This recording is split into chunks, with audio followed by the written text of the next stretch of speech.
True leaders lead by example. For to lead means to be the one who goes first.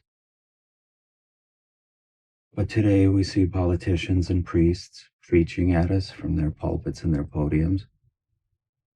So we're going to take a look at power versus force in the age of awakening and explore Tantric secrets for true, authentic leadership.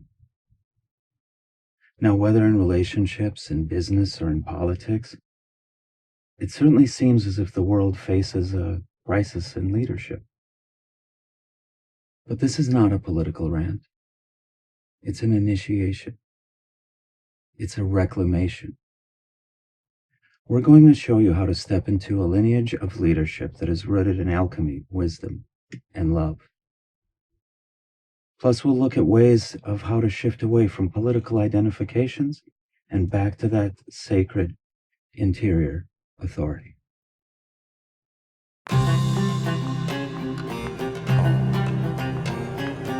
Welcome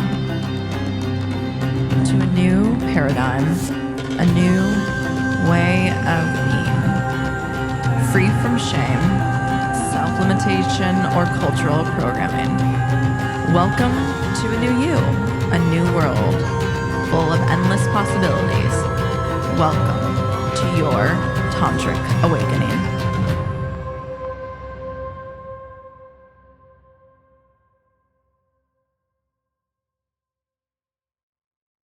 Welcome to the Tantric Awakening podcast. I'm Andre Knight. And I'm Kendall. And today we're going to peel apart leadership and what it means to lead and authentically from the heart. Mm-hmm. As I mentioned at the top of the show, to lead means to go first, to trailblaze, to embody. A leader is not inherently out for power. They're out for betterment. They're always looking for a better way and improvement. And naturally, as people find a better way, people follow them.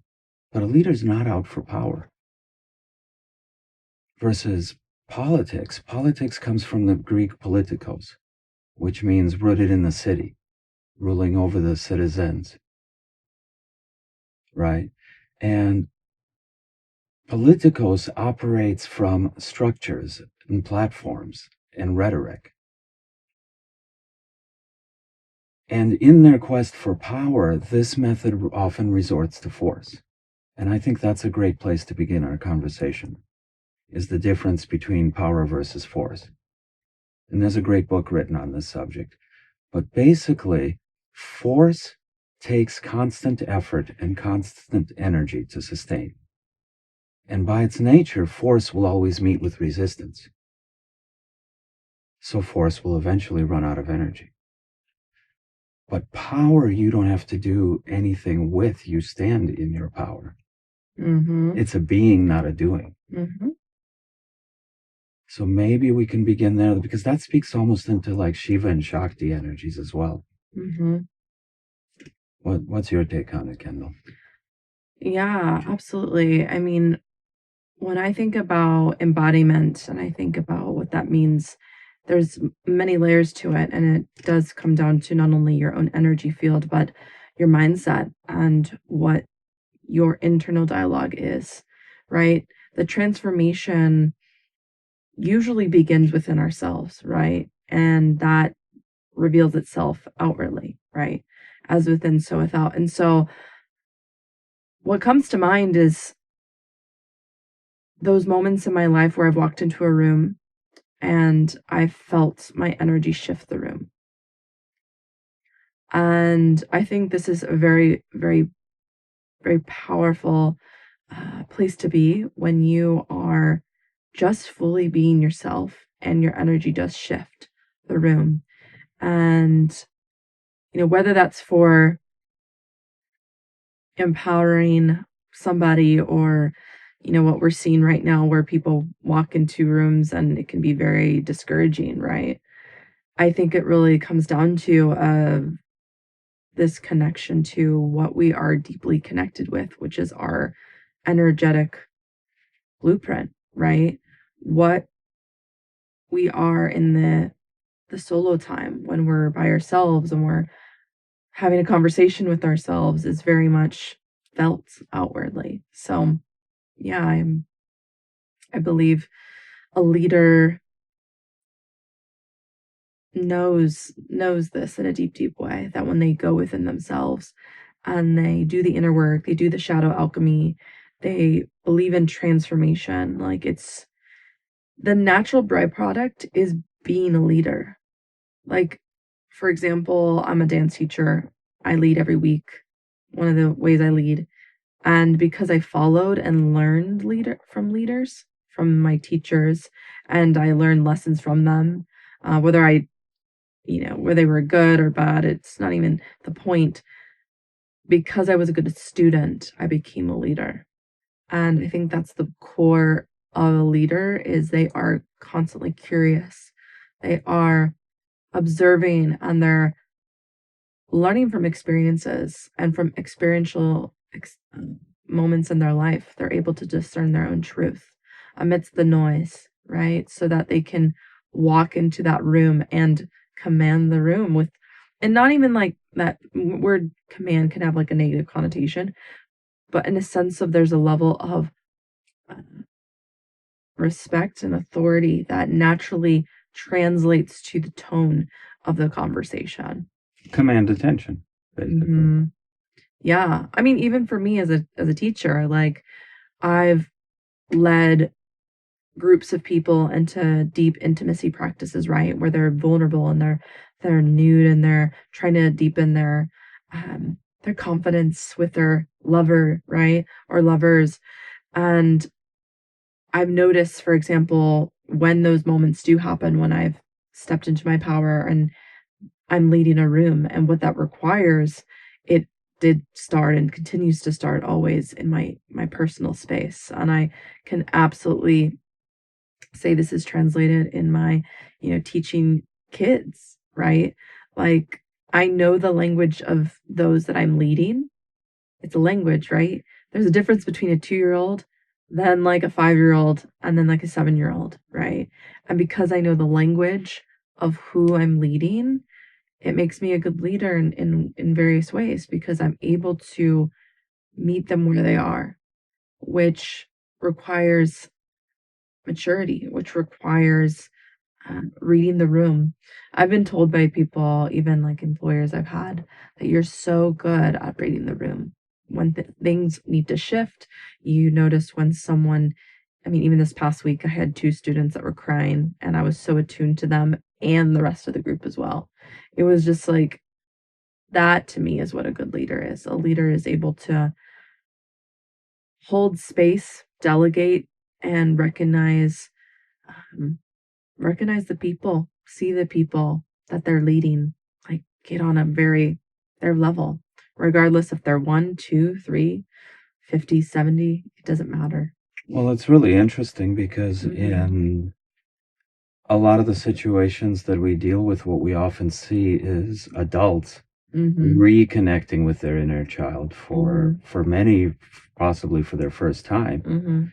And you experience the joy, the glee of the inner child. But you also experience like the temper tantrum of the inner child and the unmet needs. Yeah.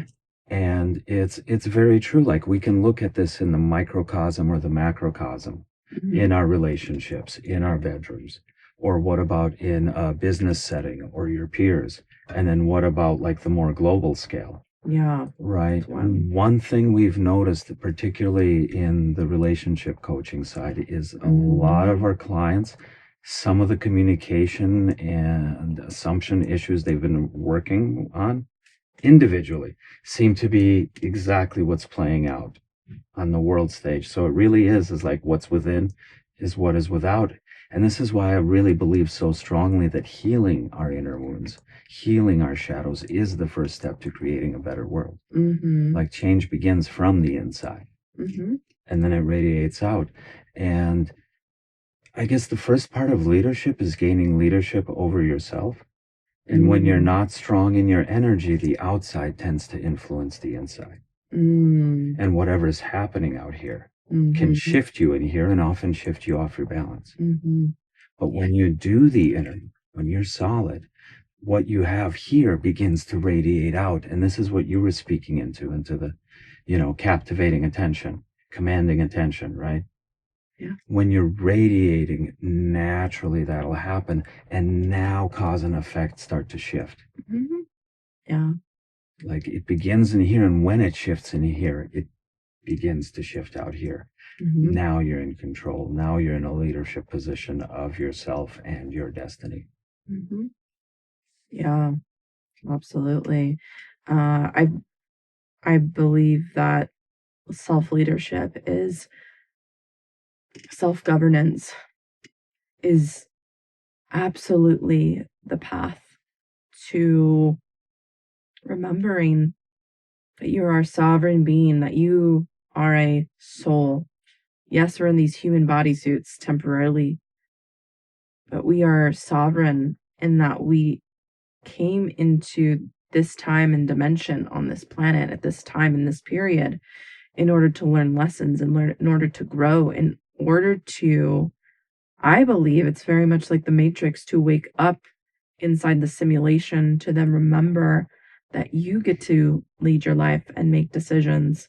I mean, I think it's just wild in the self-parenting conversation, because self-parenting, I truly believe, is directly connected with critical thinking. Because I know for me, there was a time when I was very programmed under the Christian bubble, right?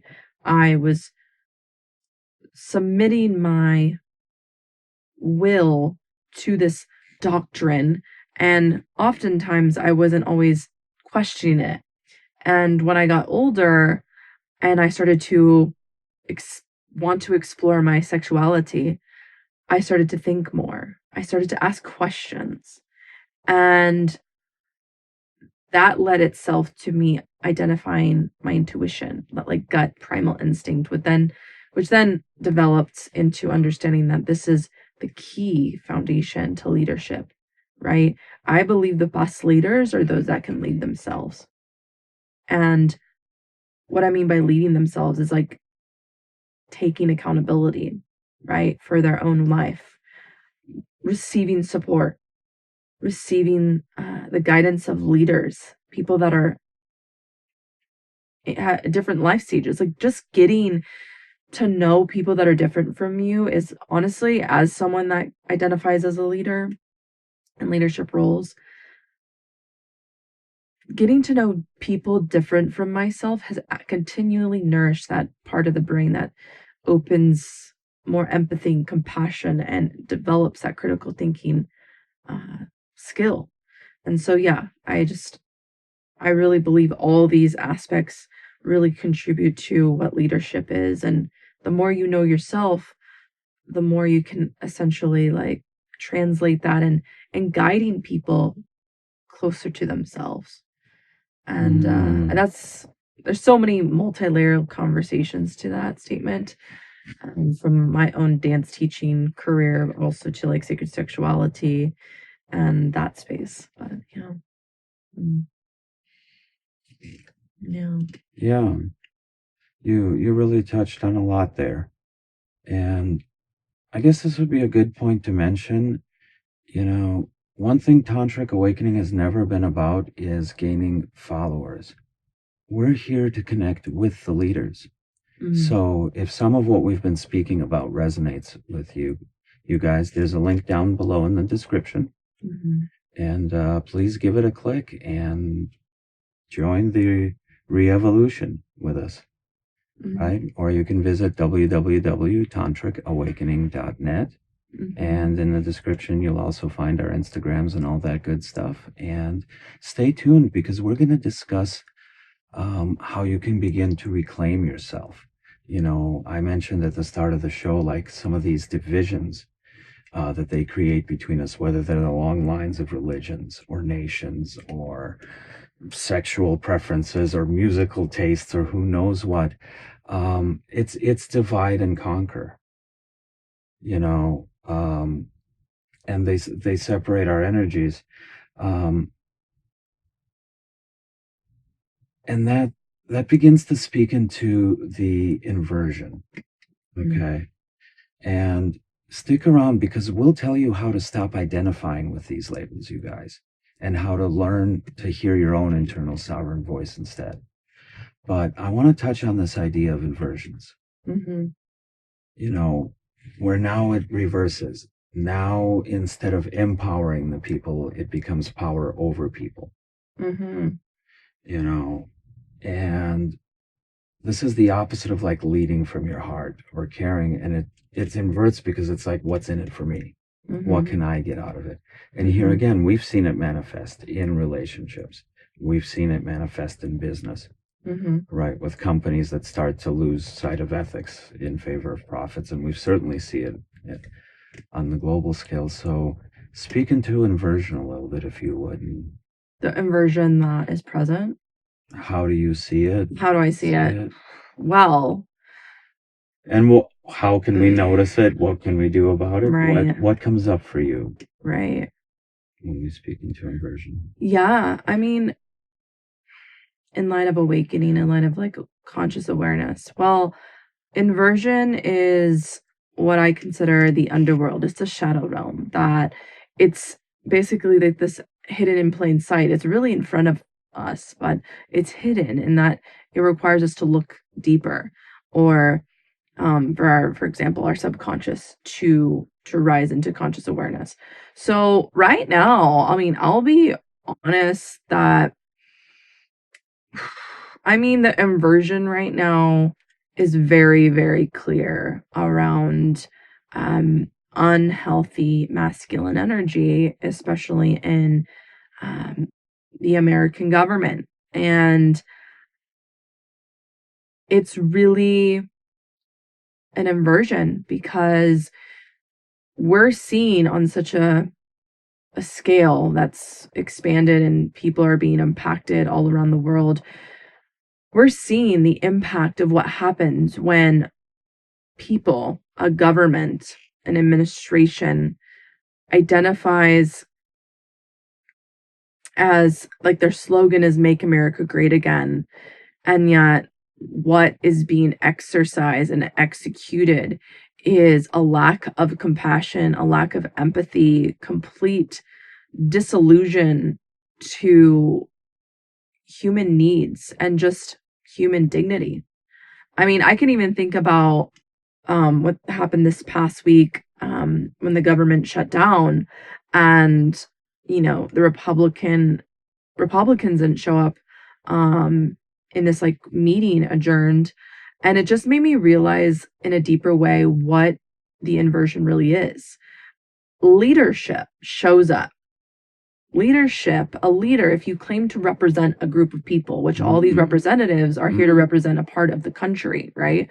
If you are not showing up for what your duty, what you're hired to do, which is serve and be a voice, a connector, the intermediary to a group of people, right? A part of the country, and you're just not showing up, that says a lot. Right? That says a lot, especially when it comes to people's needs like healthcare, right? And yeah, I mean, this inversion translates so much to what I've seen right now in response to this hyper Christian nationalism movement. I mean, it's wild because I have grown out of that Christian bubble for years now. And I look back and I'm looking at what's happening on a global scale, and I'm like, wow, this is reflective of what happens when people do not take responsibility for their lives and they give their power away. Well, that's what the entire Christian movement is about, giving your power away to some external force, whether it be the priest, the church, or some deity, rather than looking for the divine within. Yeah. And I'll be honest, I mean, we've had a few weeks away and like I've been processing through a lot of things, my own journey, and I felt the inversion recently when I was in dialogue with a family member, and it was like we were in two separate worlds. I mean, and it made me realize, especially in relationship to the Christian bubble, that a leader, and I learned this because I was basically rebuked for being myself. And I realized something in what is leadership to me. Leadership is about authenticity. Because the reality of life is that you will be challenged and tested on the path. And I believe there's like characters, like we're all characters in each other's world. There are people that are playing characters in your world that are here to initiate you or catalyze you to choose yourself more. For me, it's been a lot of my birth family. It's been a lot of what I was grown up with, but also like how the church infiltrated that and how I've seen it even manifest and how it's changed some of my family members, birth family at least. And what I've really gained is understanding that the leader is true to themselves, because that creates the safety. That creates the safety. When you are able to feel safe in who you are, you know yourself, right? And you have defined that for yourself. And you've given yourself the space to have experiences, to discover what you like, what you don't like, to discover new aspects of yourself. When you're able to just know that you are the governor of your own life, you can see through the illusions and see the inversion, because you recognize that this is all a inverted, we're living in inverted reality, but the inverted reality is the reality that you are sovereign, even when you're in the system, or, like we live, in America, right? But yeah, it's recognizing that it's horrible. Like I don't even recognize this country. I grew up here, right? So I'm really living, I think so many people are in that what the F moment of recognizing the inversion. Well, what's happened is we've started to blur the lines, the separation of church and state. Our founding fathers had the wisdom to enshrine that, because the last time the church and the state were one, we had things like the Spanish Inquisition. It wasn't a pretty time in history. Okay, so taking America as a case study, we basically have a populist leader who rose through rhetoric. Remember the definition I gave earlier? And now he's cracking down on the established institutions, which would normally check his power. This is the rise of authoritarian populism. Yeah. And here's the thing. There's a bait and switch to populism. Inversion. This is what happens. We are going to take power away from the global elites and give it back to the people. But who is the political class? These are the global elites. You see the populist bait and switch. So as we give more of our power away for safety and security, just like in church 𝗧𝗵𝗶𝗶, you give your power away to an external leader, right? You see the parallels. What started out as a populist movement actually takes that power away from the populace. And this is not uniquely an American problem. We're seeing authoritarianism rising in Hungary, in Poland, in South Africa, obviously in Russia. Something that's interesting, in like the Renaissance times, there was always a court jester. A very good friend of mine told me this story, and this really intrigued me, and it's so fitting. The court jester, basically, he's not just a clown. He's usually making fun of the king. And everybody's like, ooh, he's rebellious, he's making fun of the king. But the audience laughs along with his jokes. The king is watching the jester to see what the audience laughs at the most. So the king learns what works from his personality and policies and what doesn't, how the populace reacts to it. So the current political leadership where we're directing all of our attention, that's the court jester, that's not the king. He may think he's king, but he's not the king. The king is this Christian nationalist movement. You see? Watching how the public reacts to the rhetoric of the jester. What is at the core of all this is insecurity. When I see these, I wouldn't even identify them as men. Human. I mean, I can see their humanity, but my God. It's like, yes, the court jester, I see that. But, well, it's like, not even a but, it's like an and, don't let.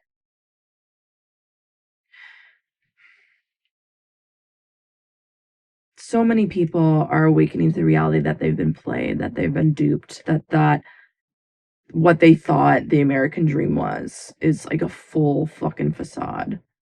I know there's people like me, my generation, that, I mean, we don't have the same right. Like, we don't even have the same opportunities. A lot of us.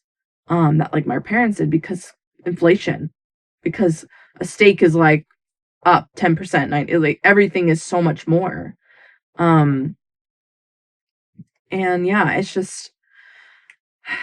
Well, it's a myth that like millennials and Gen Z aren't working hard. They're working hard. It's just the reality has shifted. If you look at what a house cost in the 1940s, the 1950s, the 1960s, Yeah. compared to now, like all the costs of living, like food, lodging. Yeah. Yeah. And it's like, there's so many layers to all of this. But yeah, what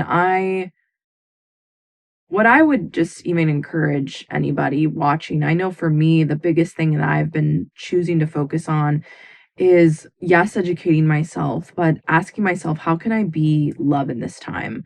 Like for me, for example, I am utterly, there's not even words to describe it, just like, it is awful. It is awful, just blatant fucking honesty. It's awful. It's awful being an American where your fucking tax dollars are going towards funding a genocide. Where children, adults, doesn't matter, are just hungry, needing to be supported. And these fucking assholes from the fucking pits of hell, there ever were a hell, are the most embodied cowards I've ever seen on the walking fucking earth. I mean, I think about how it's just America is basically the sub to fucking Israel, and it's fucking killing so many people and has killed so many people. And it's like this authoritarianism has just gotten so out of hand, where it's like I don't recognize leadership. I recognize leadership in various people that are using their voices to take a stand, and be like, no, this is not okay. But yeah, it's just, what this is all about. When I think about the inversion on a deeper spiritual level, this is the dance of a life force question or consideration as well. Like, a people, any human deserves life. And I just feel that when you are an authoritarian trying to get people to submit to their will, for example, they are trying to mobilize them to move. And I've seen videos, I've been educating myself. I'm just like, it's horrendous. It's just horrendous, because a loving leader will care, will give a damn. I mean, literally, our president literally this past week literally told all these nations to go to hell. Literally. And I'm just like, that doesn't, that, he's not Christian. He's not a leader. People are laughing at him. Rightfully so. And so it's like, I've seen it. I've experienced the authoritarianism in the home in the sense of like how this impacts religious families. To see it on a global scale at this time is, I have been personally trying to not be re-traumatized. However, we're all feeling it, and it's not easy. And that's why for me, Andre, like the thing that I'm so grateful for right now in this time is that I am able to influence the next generation and love on kids, because the innocence, they're so connected. And I speak the language of dance. Dance is a universal language. You could put on a song and start to find the rhythm, not say a word. People will usually dance, and I even thought about the kids. I saw a video of kids in Gaza dancing. I was just like, wow, they give me hope. If they are barely having pita basically bread every day, they're getting sunburnt because it's just like horrible, and yet they are dancing. Man, perspective. Like we're very privileged. I feel, and there's that energy of like, man, like what can I do? What can we do? And like, I believe the best thing we could do is just continue to tell people about, empower people, encourage people to just know themselves, right? When you know yourself, even for me, for example, I'm aware of my wounds and I'm healing, it's a journey. I'm aware of my wounded healer. Chiron is my chart. I know my soul's journey. I'm evolving, growing into it. And it's just like, man, I could just take one day at a time, right? One day at a time in this time, and be in your power, learn to serve, grow in that way. Well, with what you brought up, it would be fair to say then it's really when all religions are carried to their extreme, whether it's the Christian nationalist, whether it's, the really blind, it's not even a religion, it's nationalism is what's happening over there. Because, Israel is a group of Jews that are known as Ashkenazi Jews who came from Europe. They're white folks who came from Europe who converted to Judaism. Most of them within the last century. That's very different than a Sephardic Jew, who are the ones that are descended from the 12 tribes of Judah who followed Moses out of Egypt. Those tend to have brown skin. And if you mention stuff like this, people are very quick to say you're anti-Semitic. Right. No, it's just human decency that we're calling out. We're not singling anybody out. Just stop the murder. Isn't it wild, though, at that time now? Well, here's the irony. Semite refers to a dark-skinned group of people who live in that region, which includes the Palestinians, which includes the Sephardic Jews. They used to be brothers. Right? They're all in the group Semite. Who is not in the group Semite are the ones who would call you an anti-Semite for bringing up the murder of the native peoples of this land. That's the irony of it. But I don't want to make it specific to a group. It's religion when it's carried too far. And remember how we talked about the macrocosm and the microcosm. What people are doing is they're putting religion above their basic, caring, compassionate human nature. They're starting to kill for an ideology. That is the problem. Against another ideology. What the heck? Over ideas. We're going to kill each other over ideas, right? Over whose religion is the most peaceful. What I wanted to do is bring that into the microcosm. What you were speaking into with your own family. They literally, when they rebuked you, they used the phrase, the Bible is more important than you.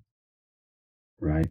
It was alluding to Bible over blood. Exactly. And therein lies the problem, putting religion first. Yeah. That's exactly it. And what really struck me, what wasn't said was belief or faith over blood. It wasn't the teachings of Jesus. It was specifically a document written by Roman conquerors. The very same ones who stamped out Jesus and his movement. You see what I mean? The blind allegiance to a document, to a doctrine above blood. That's literally macrocosm, microcosm. Yeah. A lot of people are blinded by the indoctrination, because when you're in it, like when I was in my religion, right? When I was in my indoctrination, that's what my world was. That was my ecosystem. That's what I surrounded myself with other Christians. I surrounded myself with the Bible, reading it. It was a devotional practice, right? I went to church. I was on a dance pastor in various ways. I was doing prayer team. I was so in that ecosystem. And I get it. I understand. I understand why people are in it, but I know so much life has happened since that time when I was, in it. But I think and hope, I know a lot of people are waking up, especially if you're here, for example, and you're listening, you're like leaving the church, or you're seeing how right now, even for example, they weaponized, Charlie Kirk's passing. And that was wild, but nonetheless, like, human decency, and I'm glad you said that, like, is absolutely necessary. Like, one of the things that I've noticed, and this is my personal ethos, it's like I'm always wanting to become the better version of myself, right? And I've noticed, I don't know if it's just because of social media and just everything, the tension in the air, and there's just so much going on politically, but like being a good person, like actual having compassion and empathy, I believe is a skill set that needs to be practiced. And it's, the brainwashing, even with this family member that I connected with, I was like, wow, like there was so much grief for the last few weeks where I was processing that, and it was anger, it was so much. And I recognized that, like, I can't instill that. That's not my job to save somebody that's in that and has that stoned wall in front, that's willing to make their truth the Bible over actual conversation and getting to know people that are different from you. That's the irony. If you would try to save her, then you would be doing exactly what she's guilty of, which is trying to save everyone. Because they believe their ideology is so superior, anybody who disagrees has to be saved. It's not even about disagreement. It's about the lack of willing to educate oneself. That is the which triggers the defense mechanisms.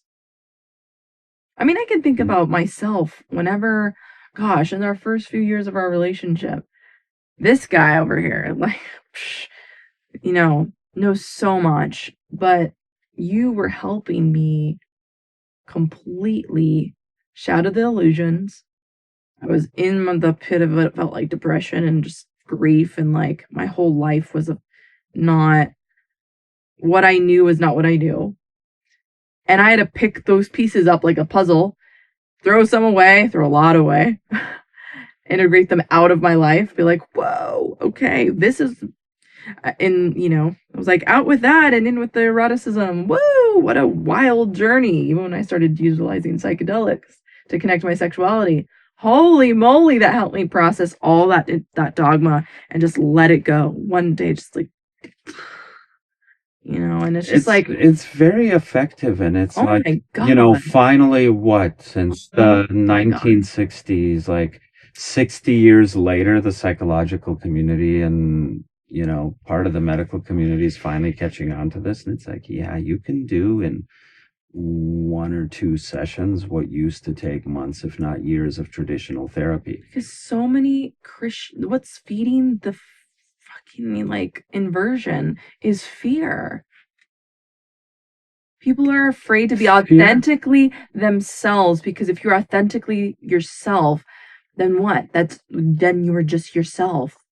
You know, the hypocrisy has gotten to such a degree that like people like you and I see right through the bullshit. I, for example, can see right through people's bullshit, and it's like, bullshit reader, whoa, like I can tell it's performative. This all feels like a performance, but like you and I are like popcorn. Like it's horrible. Like I'm not trying to celebrate all the things, but I'm trying to acknowledge that I am acknowledging. That's why they call it the world stage, or in some cases, the theater of war. But there are people like us that are literally... We're trying to maintain the roots in our own life, right? In our relationship, but this is why, like, temple, this is why your life force, your sacred sexual energy, why your creativity, why your innocence is so important. Because if you're not investing into these aspects of you, you are going to become more susceptible to indoctrination. Everything's trying to program you. Everything is a marketing scheme. I mean, I went to school for marketing, so I get marketing, you know. Everything is trying to get your attention. But it's when you take time to figure out your boundaries and what you are going to allow into your world that everything begins to change, right? And that's what happened for me. I evolved out of my past life of Christianity and evolved into where I'm at today, where it's just like, yeah, I do feel like I'm a leader.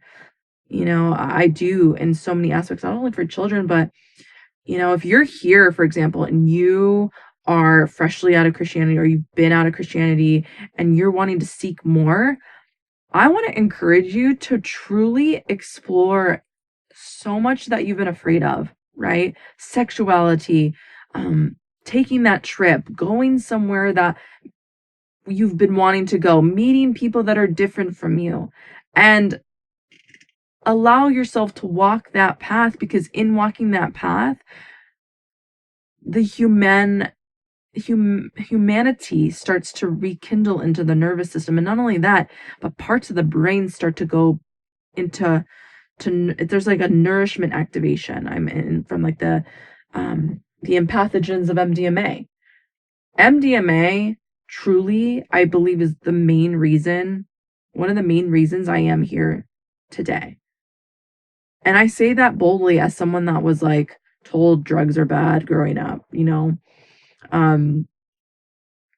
And why MDMA? Because I needed an encounter of empathy and compassion for my own experience. And I needed to feel that. I wanted to feel that. I didn't even know I needed it until it was provided in my world. But it helped me to understand, where does love come from? And that's what's at stake right now. The divine mother in me is like, fear and love. I mean, I get people's fears. I see little kids' fears every day in some way. When I show them a new trick, they're like, Miss Kendall, I don't know if I can do this. You know, it's when we meet those people in love, that energy can be transmuted. Today, I saw one of my students getting really close to the other student, 2 to 3-year-old. And she was like, she had the attitude look. She's like, and I was observing this, and I was like, met them at their level, and I was like, you know, can you move over a little bit, sir? She can have some personal space, because I teach them boundaries, intimacy skills now, you know. And she's like, at first she was not fully there, but then she got to that point. But it really starts early. Like, I'm leading them to choose love. When the girl was like, you know, facial expression, feeling that dissonance. But anyways, I just yeah, I don't even know the original question, but yeah, to all that. Well, the inversion, yeah, I mean, with drugs, there's obviously abuse of drugs and people using them just to numb out, and in many ways that you almost see that like perpetuated. Look at alcohol, it's advertised Well, as a yeah, rite of passage, right? right. That's very different than using a medicine intentionally, Yes, you I'm know. glad you mentioned that. And I've had like a U.S. combat Marine contact me and say that he got more out of one session than 5 years in the VA mental health clinic. Absolutely. So that's part of why it's being co-opted and inverted, because it's such a radical technology that could lead to such rapid change. Mhm. You know, and you mentioned relationships, you mentioned sexuality. Yeah. That we definitely see inversions there. Oh my gosh, we've You seen know, so much. it's almost become commodified. Like love and nurturing Oh, used to be about, can we awaken and empower each other, right? Through pleasure, through sensation. But what it's become now is like, if you're a man and have the money, you can buy the allure. If you're a woman and have the allure, you can buy the money. And it's become totally commodified. capitalism And I'm has saying in infiltrated life everything. outside of sex work, I'm talking in regular life. Yeah. Tell me about it. This is, yeah. True love is really something to behold. Mhm. And I know it's something that I've learned about in this relationship more than any probably relationship I've ever had. And I've recognized that it's not always pink roses and fairies and daffodils and orgasms. It is fucking being in the trenches and doing the deep work and reaching your hand towards your lover or friend as well, and being like, oh my God, let's lean into this. Or, oh my gosh, I see your shadow right now. Awesome. Let's like, what is this? Like, let's go there. I know I've seen yours and you've seen mine. And it's like when we're able to face that and be like, whoa, be witness, like how many people are just willing to be like in that together. And it's not only that, but like, yeah, there's been and is genuine love. And I have definitely noticed the inversions in people, men and women. A lot of women, I have to say, um, not being genuinely authentic in love and what that means. And it's been really disappointing to bear witness to it, because a lot of what we do is helping people go through relationship worlds, challenges. We consider our rites of passages, Initiation. a lot of death doula work, a lot of like ending stuff, and also new beginnings. We are at the passage, the doorways, for so many people. And yeah, I've been seeing this inversion so much of like, whoa, like how this is showing up in many, many people's lives. And I think it's really important, when it comes to love, that it's authentic. It's really authentic, because a lot of it's not right now. Well, in relationships that have been part of consulting, and it's been really very eye-opening. in relationships, we see it in business. I was invited to speak at the Stanford Business School to their MBA graduating class, and it was a panel conversation, and the topic was leading from the heart. And I'm hearing some of the other business leaders talk about things like a really good email campaign to encourage customer retention and repeat business. That's not really from the heart. You know, employee retention programs, because it's much easier to train existing employees than find and onboard new ones, right? Okay, so getting your customers to come back, getting your employees to stay, like everything they spoke about was how to better manipulate people to get them to do what they want them to do. And it was my turn to speak, and I said, you know, there's not a lot of leadership from the heart being discussed here.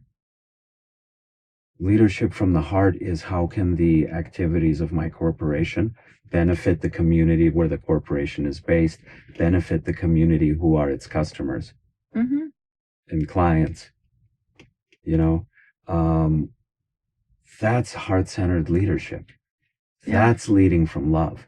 And in my experience, because we coach a lot of business leaders too, and everybody who's embodied these, it's not like this is the ethical thing to do, this is the right thing to do. Every leader, and you've seen this, you know, who has really embodied leading from the heart, inside out. You start with embodiment, leading inside out. I mean, we've seen them not just double, not just triple their and their businesses' incomes. We've seen them at a zero. I mean, we've literally seen it. And it's really true that what benefits one can benefit many if it comes from the heart. It doesn't have to be an either or the way the capitalistic model teaches us. This scarcity, that to have something you have to take it from someone else. Like, abundance is infinite, there's no shortage of it. Scarcity is invented by commercialism to turn us into consumers. Just like spirituality is sold in scarcity. You can only get it from this book, from this building, from this man. You know, that's really what's happened, is everything's become commodified. But here's the good news, okay? Here's the good news. We talked about how force requires energy and effort constantly to be sustained. And force meets with resistance, just like authoritarianism inevitably meets with rebellion, right? So force is a borrowed energy, would be another way of saying it, right?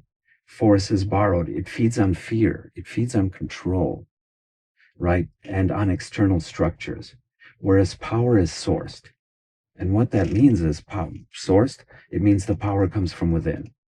It flows from when you're in alignment with your truth, with your body, with the cosmos around you, right? So one creates harmony. The other one creates, well, rebellion, naturally. So I wanted to move into, like, we understand how it's been inverted and what's going on. So what's like the antidote of this?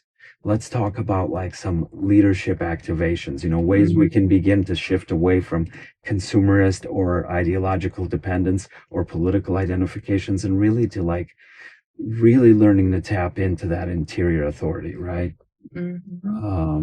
I know I have one that really is a simple practice that transformed my life. Sleep with your phone in airplane mode. Give your brain a break from the radiation. When you wake up in the morning, I mean, maybe you have to turn the alarm off. Maybe you have to check the time, make sure you're not late for an appointment, right? But basically, do not take that airplane mode off yet. Meditate first. You've seen me do this. I hum. I just spend a few minutes coming back into my consciousness, back into my body, feeling the room around me, and I do some visualizing. And I project it, you know, with sounds, with vocalizations. We actually describe exactly how to do this. We have an episode on manifesting through sex magic. So check that out on the episode listing if this topic interests you. That one will as well.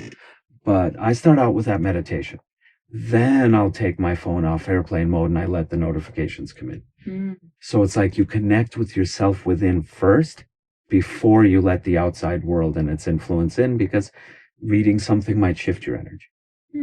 Then your brain goes into a different gear, trying to respond to things, and what can wait, making decisions, what can wait for later, what needs now. You're activating a different part of your brain.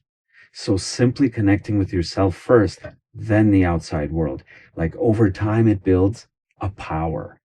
It builds an internal power. So when things come at you externally, now it's a different you responding to these things. You might make different decisions. Things coming at you start to deflect off of you, almost like the Matrix, right? Deflecting bullets. That's what begins to happen over time. So that's one of my kind of take your power back hacks. Do you have a favorite?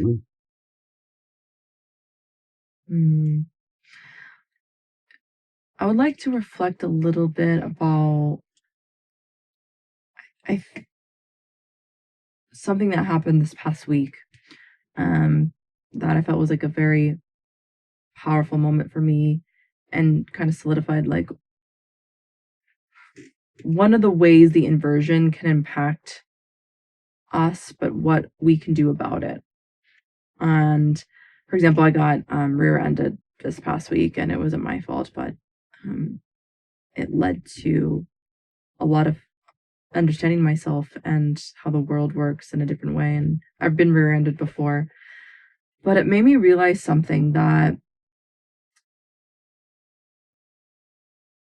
this life and how we walk with our sovereign power is by becoming curious about everything and not letting yourself become a victim to experiences. And granted, you know, someone may have hit me, but in the end, it brought me back to the power of bringing my power back into my body, even though I was shaken up, even though it took me some time to just like integrate that, to answer and bring another tool. Mine would be the power of ritual. And what you're talking about, it also reminds me of ritual. The more you show up to something, the more you feed it the energy and give it an intention, whatever that might be, it develops and gets stronger over time, compounds, right? So for me, one of the things that I do is dance. I mean, that's one tool that I love to do, because dancing to me gets me out of my head and it gets me into my body. Even at the gym earlier today, I am a burlesque dancer, and I want to perform more. Like, I absolutely know that. And like for me, going to the gym, I was just in the big room with mirrors, and I was just like, I'm just gonna put on a song from a burlesque album I have. And I just started feeling it. I was like, now this feels really good for me. And it's not even about where, for example, where I might perform. It's knowing I'm starting.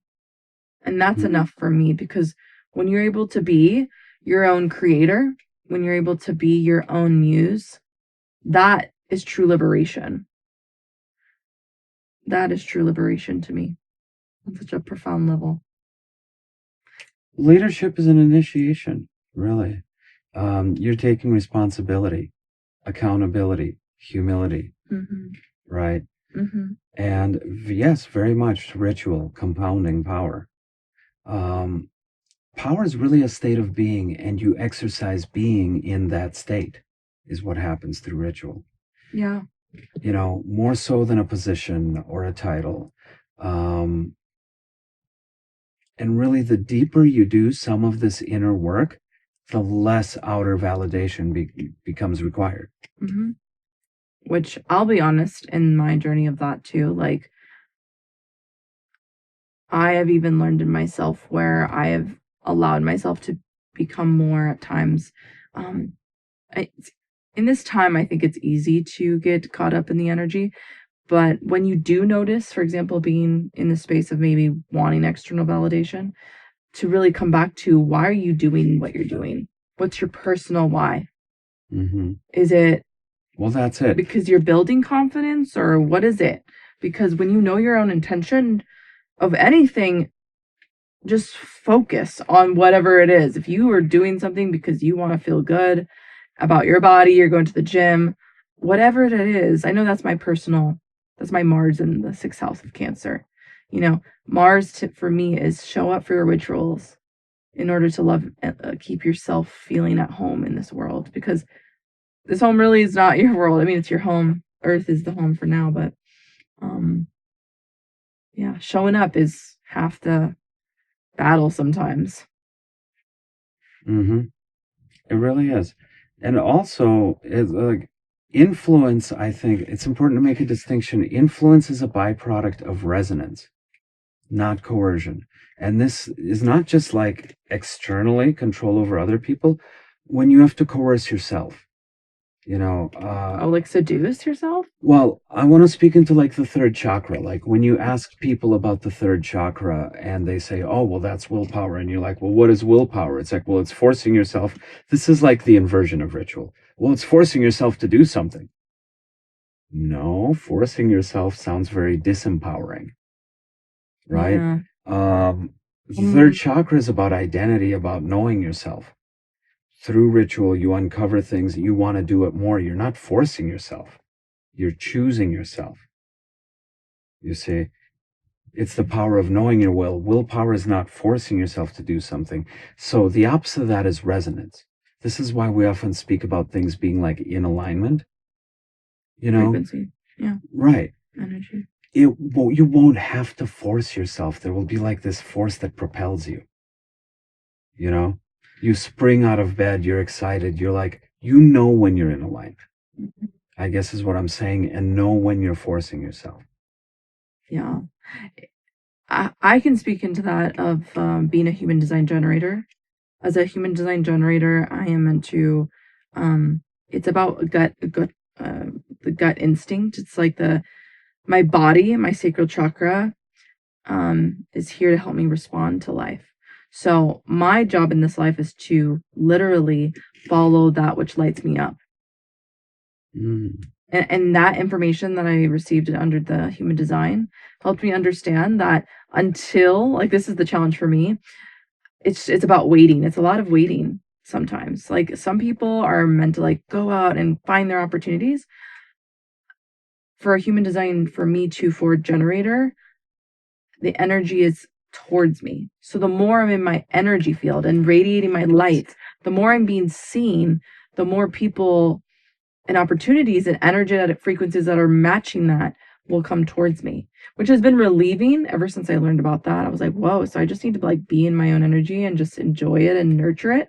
And that's why I started going to the dance studio every Friday, because I was like, okay, I need to nourish this. I need to be in my own energy field. I need to look at myself in the mirror, because it's always different. Even as a dance teacher, it's always me feeling everyone else's energy. So it's like, I know my personal ethos is knowing my energy. Well, the dance has become your ritual, which dance has always been a part of ritual in temples. It only makes sense. And this is exactly viewing this from the Tantric lens, because when we look at the subtle energies, this is what you're really speaking into, the alignment of your heart, your creative will, right? And this is the foundation of true leadership. This is authentic leadership from a tantric wisdom perspective. Really, it's not that the heart's more important than the head. They each play a role, but those aligned with your creativity, with the sacral chakra, with knowing your identity, right? All your chakras, really, from the physical to the ethereal, right? This is what we're talking about. That's leadership. That's alignment. And I guess the takeaway, I would say the main takeaway I would love to leave you guys with is that, when you see stuff that disturbs you out there, very often, just like a good relationship, it's a mirror. It's a mirror for what's going on in here. So all of us are like, we feel this pull, to, boy, I wish there was something I could do. There's such an overwhelm of bad news out there. I wish there was something I can do. Well, there is something you can do. What is the discord that's happening in here? See what's happening in here. See how you can bring yourself. Where are the blocks? Where are the barriers? Where are you resisting? Where are you forcing? Remember, force is borrowed. You're going to deplete yourself, right? Versus where things could be brought more into an alignment. And you will see, we saw it, right? We facilitated it at a retreat, and we did several days in a row of erotic ritual with intention. It didn't solve the crisis in Gaza, but remember, within days of that retreat, there was a momentary ceasefire for a few days. It was signed. Like, I'm not joking when I say doing the inner work can have external effects. If you go into our Clubhouse archives, if you look up Tantric Awakening, the house on Clubhouse, we have a discussion about the Maharishi meditation effect, where we've literally seen casualty rates drop in wars when people were meditating in secret. They didn't tell anybody they were doing it, right? So this has been studied. The human field and how it affects external events has been studied. It's called the Maharishi event. Maybe we'll do an episode on it in the future, but you can certainly find. We did an interview with one of the original Maharishi meditators who did that. So he was part of the study, and he told us all about it from his perspective. Yeah. But instead of feeling and living in a state of fear or lack or disempowerment, know that the opposite is true. This is the big secret those that are in control don't want you to know. You have more power than you know. That's it. That's the secret. They know, but they don't want you to know. You have more power than you know, so start connecting with it. Start trusting your intuition. Start listening to your inner voice, right? And really follow that heart. And if you need help, we're here for you. We're a nonprofit. This is why we started Tantric Awakening. So reach out to us via the link below, you guys. Okay, or you can visit www.tantricawakening.net.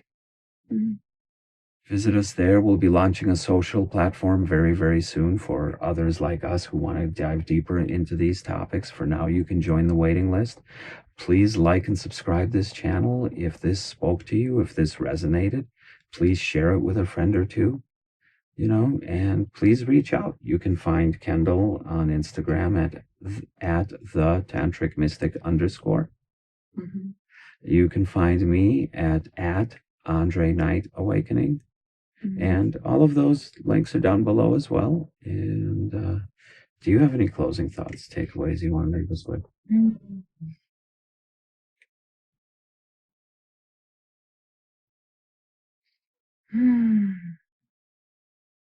Sing, dance.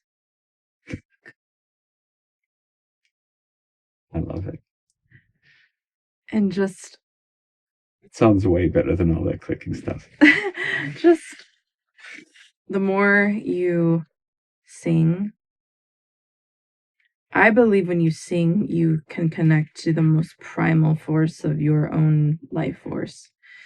When you dance, you can dance away your pain, through your pain, and be left with a pile of tears and blood because you have a lot in you. There's a lot of primality to you. Because fucking A, this world needs more, not even just fuck, but make love. Breath, sound, movement, the foundations of Tantra. You just named it. Yeah.